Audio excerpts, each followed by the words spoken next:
each time they collected fingerprints of primates and tried to compare it to us, they couldn't make anything stick. The correlations were just that, correlations. They couldn't prove anything was actually working towards proving that evolution actually occurred. So what they were afraid of is that people were going to debunk fingerprints entirely, and that people were going to stop using them. So for the sake of fingerprints themselves, the academic world stopped the use of fingerprints to prove evolution. However, in 1982, the Journal of Forensic Science concluded that there is some form of genetic relationship to fingerprints. That the ethnic groups do indeed actually show traits which are more common among some races than others. So Europeans have a higher percentage of arches, for example. If you compare them to any other ethnic group, Europeans have arches in their fingerprints. So even with all the success the British had with using fingerprints as a form of criminal tracking and conviction, the United States was still uncertain. So about came the Will West case. This is based on a murder trial. A man was found guilty of murder and was claiming that he was innocent. They discovered there was another man named Will West who looked a lot like him, so they summoned him, and they decided they were going to take their fingerprints, see who was who. To their amazement, the evidence showed that indeed they had the wrong person in prison.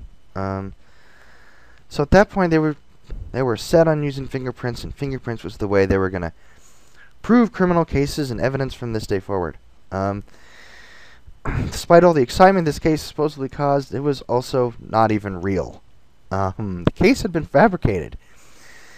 It turns out that as people started investigating this actual story years later, they discovered that the prison didn't even have the technology to take the fingerprints of the two men to prove whether or not it matched the evidence from the actual crime.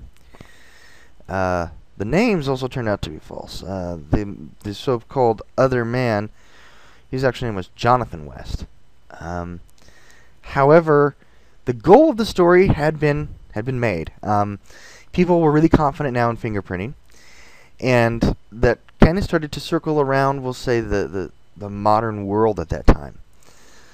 To the point where confidence in people thinking that they can discern fingerprints became a problem. In the case of the Emperor versus Abdul al-Mid, that confidence led to this expert who had said, yes, I say that the fingerprints of this person match the evidence of the crime scene, therefore you have your criminal.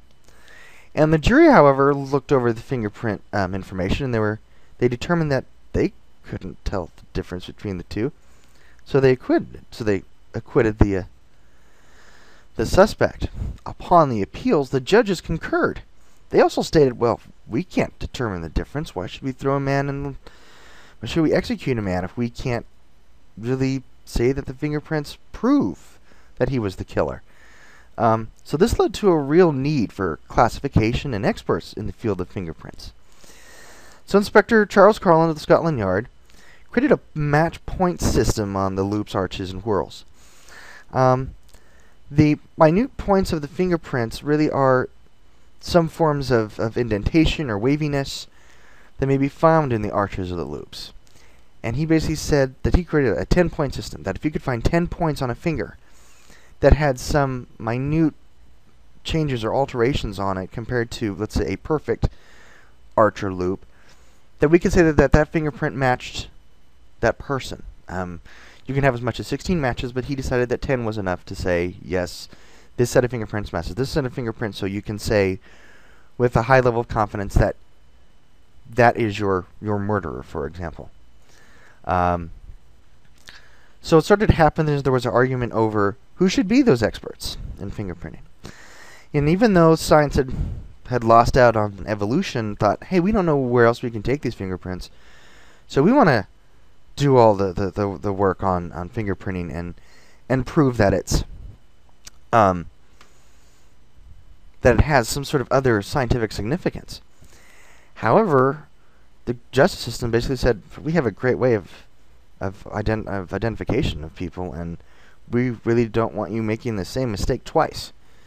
So the criminalists ended up taking the expert position for fingerprinting, and there was a school of fingerprint science in Chicago, which was kind of the lead academic school for fingerprints, and they basically said we're done studying fingerprints. Let the criminal justice system have it.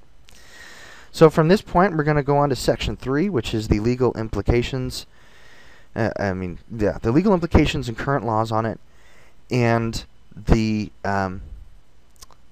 ethical implications of DNA collection and how they correlate to what we have seen in fingerprinting.